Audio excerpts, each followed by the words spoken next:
गोटा बैगण तरकारी खाइबे बोली मौसा ऑर्डर करदेले। तेणु गाधे पाधे ठाकुर पूजा करी लेमन टी पी बास बैगण कटा आरंभ करदेली।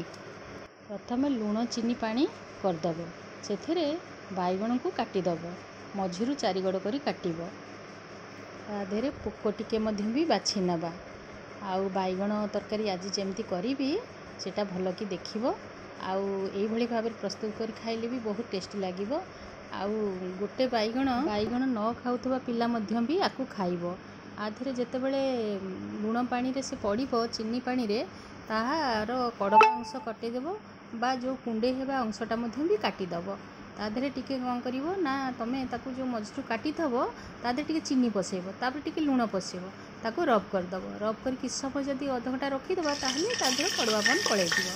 तापर तेल पकई सेथिरे बैगण पकेइबा। आ तेल पकईले तो बैगण में पानी छिड़कीब, तेणु से हलदी पकईकि ताकू किछ समय पर आम घोड़ेकी रखिदेवा। घोड़े देले से सीझीजिव आउ गोल्डन फ्राए हो। तेणु ताकू बस काढ़ी आउ थे ओल्टेदेवा। ओल्टेदेले आर पट भी हो। ताकू गोल्डन हो गला परे ताकू आमे गोटे प्लेट को काढ़ी नबा। तापर तेजपत्र आउ दालचीनी पियाज पकई ताकू आमे भाजीदेवा। बस मसला बेसी देवेनि, 2 चामच मात्र 2 चामच देवे मसला। बेसी मसला देले बैगण तरकारी स्वाद लागिबो नाही। ताधरे हलदी, काश्मीरी लाल लंका, लुण, टमाटो सब पकई ताकू भल कि कषि नबा। आ गरम मसला मध्य भी टिके पकेइबा। गरम मसला पकेइले तार स्वाद आउ टिके बढ़ी जिवो। ताधरे ताकू भल कि कषि नबा।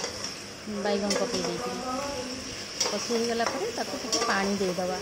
पानी दे देले से टिके समय भीतर को सब मसला बैगण भीतर को पशिजिव।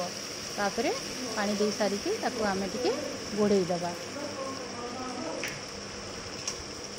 घोड़ेकी काढ़ीदेला परे देखिए केते कलरफुल ये बैगण तरकारी होइथिबो।